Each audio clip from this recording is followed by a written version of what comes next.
Ceci est un livre audio autogénéré par Google. Graveur de mémoire. Dernière parution. Jeanne Duvigneaud, Le chant des grillons.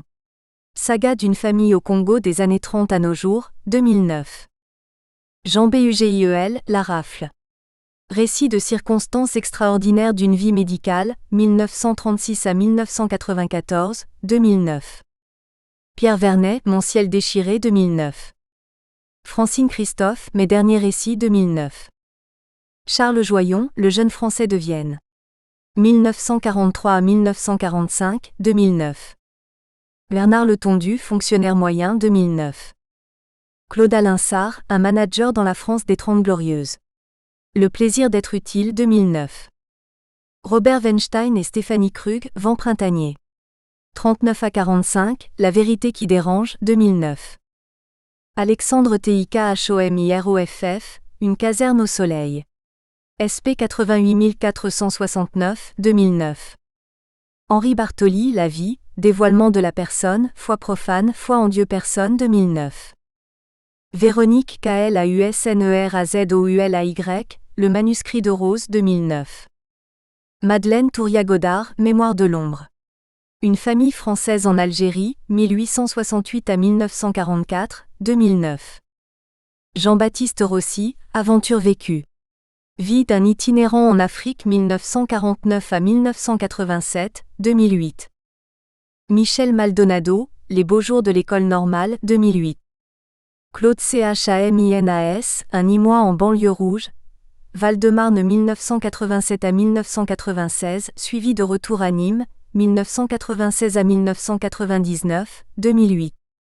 Judith Hemmendinger, La vie d'une juive errante, 2008. Édouard Baïby, Samambaya. Aventure latino-américaine, 2008. René David, Traces indélébiles. Mémoires incertaines, 2008. Jocelyne Istrauz, Les enfants de Loublin, 2008. Jacques Arignon, Des volcans malgaches aux oueds algériens, 2008. À Michaela, Valéria et Sandra.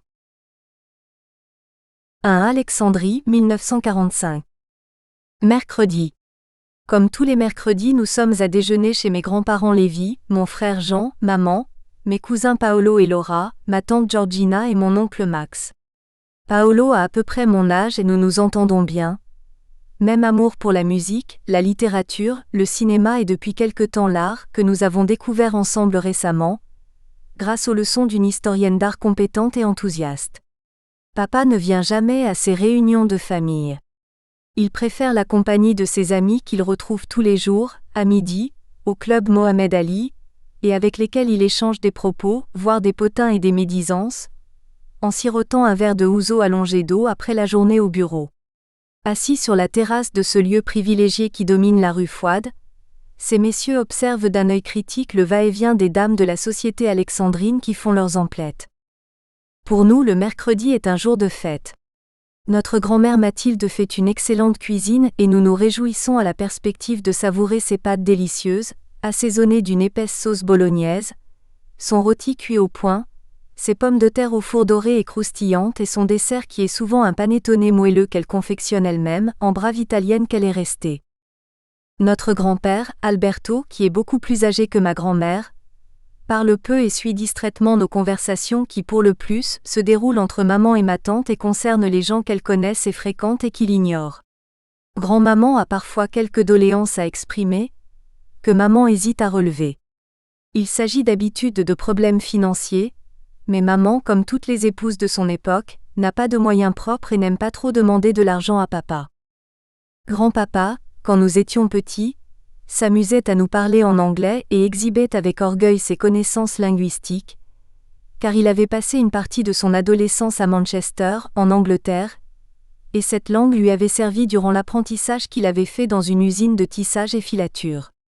Il avait aussi rapporté de ses voyages une abondante collection de timbres-poste qu'il ne classait pas, mais tenait entassés dans un tiroir. Nous avions eu beau, Jean et moi, le prier de nous donner ses doubles, car nous avions commencé à un jeune âge à collectionner des timbres qui trônaient maintenant dans des albums remplis méticuleusement. Pour une raison qui nous avait toujours échappé, notre grand-père refusait de se séparer de ses doubles. Il possédait aussi des marionnettes dont nous ignorions l'origine, et qu'il acceptait après beaucoup de supplications, car il aimait nous taquiner, de faire danser dans un grand bol de cristal après le déjeuner. Plus tard, devenus adolescents, Paolo et moi quittions la table dès le repas terminé et nous nous rendions au musée gréco-romain, situé exactement en face de la maison de nos grands-parents, et qui avait un jour ouvert pour nous les merveilles d'un monde inconnu. Mes grands-parents habitaient en effet la rue du musée, une grande avenue bordée de jacarandas qui au printemps se recouvrait de fleurs violettes. À cette époque-là, nous n'avions pas d'identité nationale. Ma famille, comme celle de nombreuses familles juives, était originaire de plusieurs pays méditerranéens. Je ne me rendais pas compte de cette absence de patrie, ni n'en souffrais. Ce n'est que plus tard, quand j'ai quitté l'Égypte pour l'Italie, que cette situation anomale a commencé à me causer de l'embarras. À la question « D'où venez-vous » je répondais d'Égypte. Mais c'était gênant de devoir avouer que je ne parlais pas l'arabe, et qu'après 3 générations dans ce pays ma famille n'en possédait toujours pas la nationalité. C'est ainsi que j'ai pris l'habitude de répondre « Je suis méditerranéenne ». En effet, avec un grand-père marocain, un autre albanais, une grand-mère turque et l'autre italienne, comment aurais-je pu mieux m'identifier ? Cela explique sans doute pourquoi a commencé tout doucement à s'éveiller ma curiosité pour mes origines, curiosité qui m'a poussé à aller à la recherche du passé de ma famille. En réalité, il n'était pas nécessaire de s'identifier en Égypte.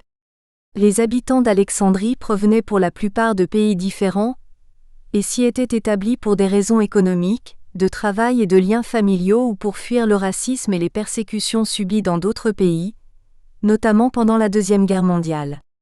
À l'école, nous ne nous interrogions pas sur la nationalité ou la religion de nos compagnes de classe. Nous portions toutes l'uniforme de l'école, soie écrue en été et serge bleu marine en hiver, avec le monogramme Mission laïque française brodé sur la pochette, seul signe de notre appartenance. Et mon lycée d'Alexandrie était en effet bien laïque, aucun des signes dits aujourd'hui ostentatoires ne distinguait les élèves les unes des autres. Ce n'est que par la suite, quand maman décida de m'inscrire dans un institut religieux, le pensionnat de Notre-Dame de Sion, que j'ai pris conscience des attributs qui me réservaient une place à part. En effet, autour du cou de mes compagnes chrétiennes pendait une croix en nacre alors que moi, à l'instar des fillettes musulmanes, je portais une médaille en forme de rosette. En outre, à mon grand embarras, la matinée commençait par une prière durant laquelle la classe tout entière s'agenouillait et priait pour la conversion d'Israël, alors que moi je restais debout. Car l'ordre auquel appartenait mon pensionnat avait précisément pour mission la conversion au catholicisme d'Israël, ainsi que l'avaient établi ses pères fondateurs, les frères de Sion.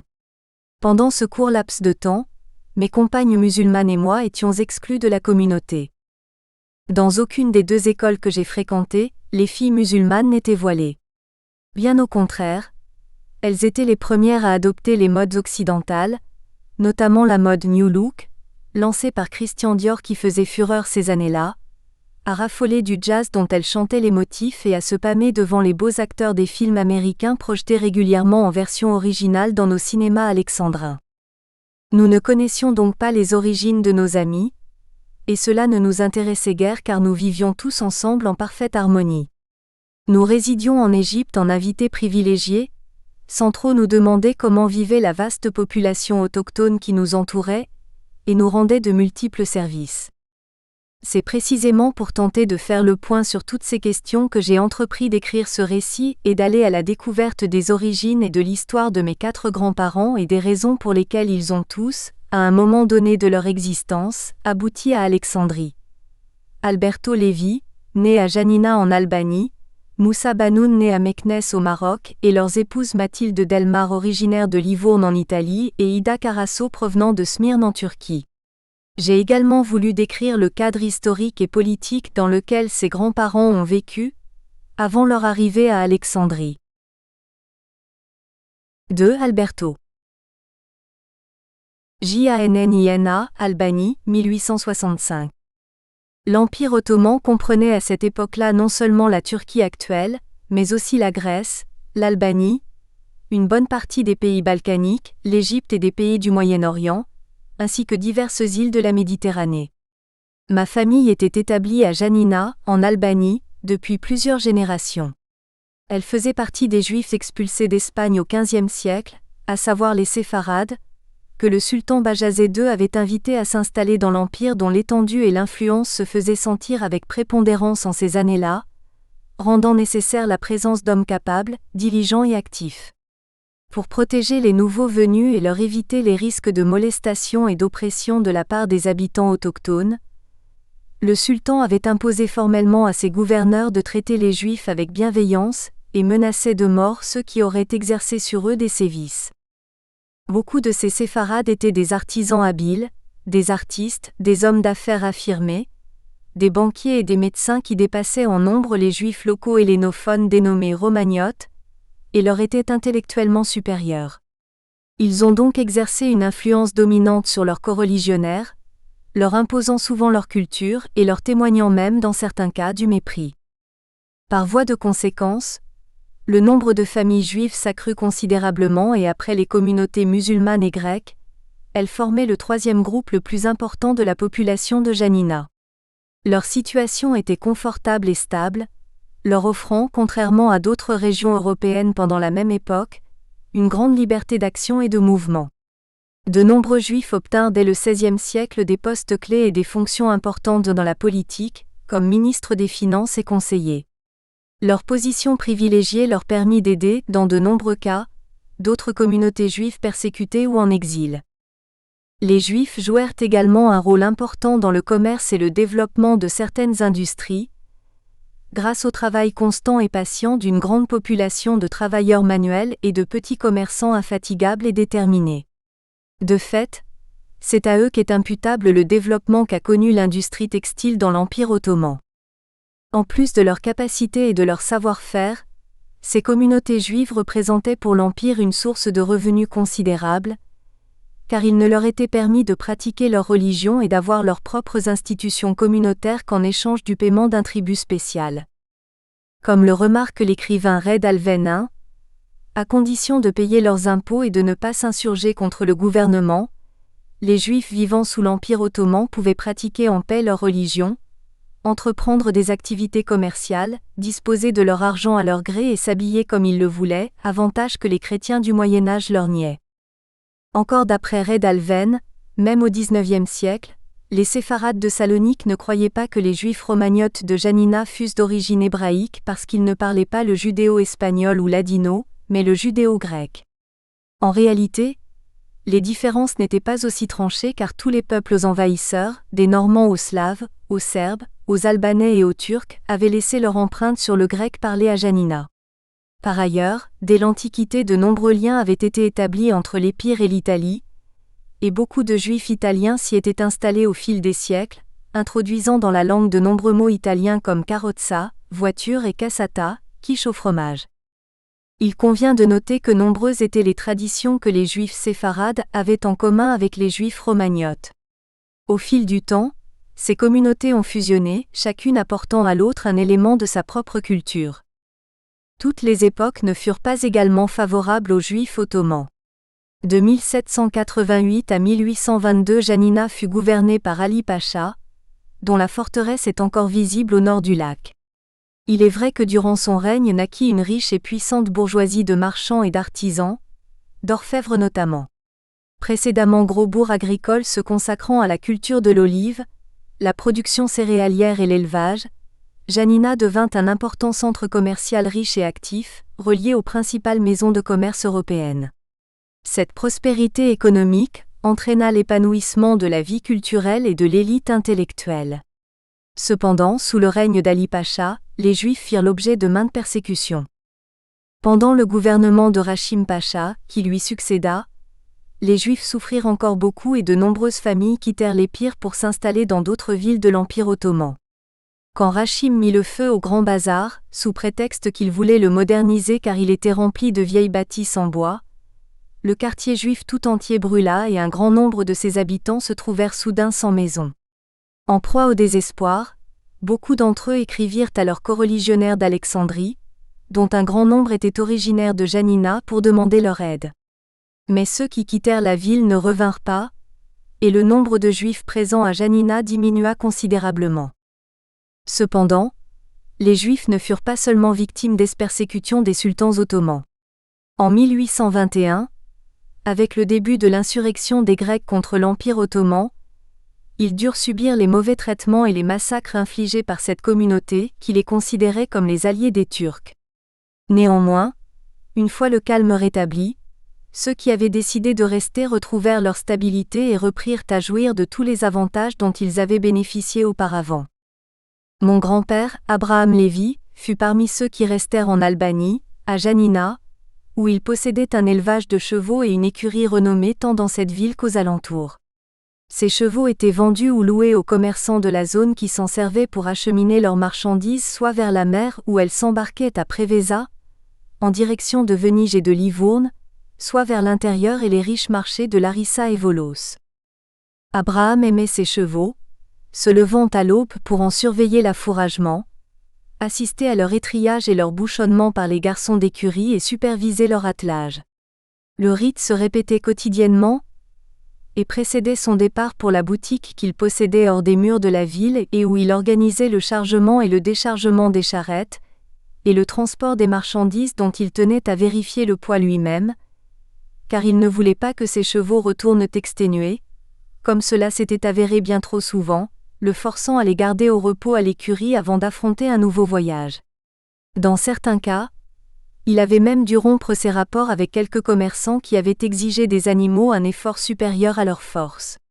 Pour cela, il assistait tant au départ des convois qu'à leur arrivée et rien n'échappait à son œil vigilant. « On fait une course jusqu'au lac ?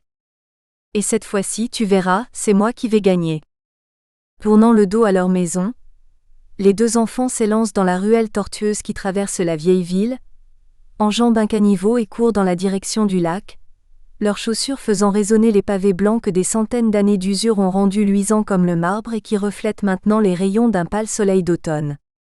Ils la parcourent, évitant de justesse un cheval attelé à une lourde charrette chargée de légumes, et continuent leur course jusqu'à la porte creusée dans l'épaisse muraille qui ceint la ville. De là jusqu'au lac encore quelques enjambées et comme il l'avait annoncé, c'est Alberto le plus jeune des deux frères qui l'atteint le premier.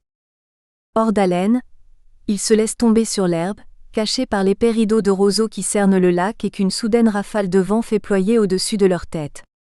C'est là qu'ils ont établi leur quartier général, leur refuge quand la pression familiale se fait insupportable et une cachette pour éviter certains de leurs camarades querelleurs et brutaux. Aujourd'hui, c'est surtout pour parler qu'ils sont venus là, pour tenter d'évaluer la nouvelle situation et chercher à percer le mur de silence qui s'est tout d'un coup élevé entre eux et leur famille.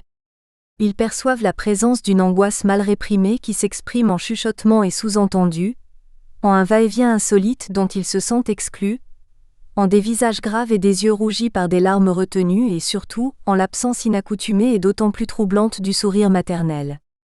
Raph, papa doit être vraiment malade. En effet, le médecin est déjà venu 2 fois depuis la veille et le malade a été isolé dans la petite chambre à coucher au bout du couloir. Aux enfants, il a été interdit de s'en approcher. Pas même pour lui dire bonne nuit, maman ? Non, Raphaël, pas même, pas encore. Mais peut-être va-t-il mourir ? Mais non, mon petit, rassure-toi, nous faisons tout ce qu'il faut pour qu'il guérisse. Mais Raphaël n'est pas convaincu, il n'a de la mort qu'une idée très vague et confuse. Ne plus exister, c'est pour lui un concept aussi flou que celui de Dieu, de l'éternité ou même de la terre promise dont le rabbin Harari avait parlé un samedi à la synagogue. Sa connaissance de la mort se limite à la chute à ses pieds d'une cigogne sans vie au bord du lac l'été dernier, et à la découverte dans un coin du jardin d'un petit chat aux pattes raidies qu'il avait pendant plusieurs semaines nourri à l'insu de sa mère qui ne permettait à aucune bête d'entrer dans la maison. Mais la mort d'un être humain il ne l'a connue qu'au décès d'une vieille tante de son père, dont les funérailles se sont déroulées à la synagogue. Si bien que pour lui, elle reste inextricablement liée à la voix nasillarde et aux prières psalmodiées du rabbin et au parfum de l'encens. Et voilà que tout d'un coup elle se trouve tout près de lui, au point presque de le frôler. Malgré ses 8 ans, son air un peu chétif, Alberto refuse sa position de cadet se considérant le 2e chef de la famille. Ses yeux verts enfoncés ont un regard profond plus sérieux que son âge. Sa bouche qui sourit rarement a un pli ferme, résolu. Seules ses oreilles qu'il a un peu grandes et décollées et qui lui donnent un air de petit rongeur, ainsi que ses cheveux roux courts et bouclés, rappellent qu'il n'est encore qu'un enfant. Raffaele, plus élancé et de 2 ans son aîné, paraît plus jeune à cause de son air candide et ingénu, et son besoin pathétique d'affection, qui le retient accroché aux jupes de sa mère et le fait hésiter à participer à certaines des entreprises dans lesquelles son frère s'engage. Un vent violent balaie maintenant l'épaisse cannaie qui entoure le lac de Janina.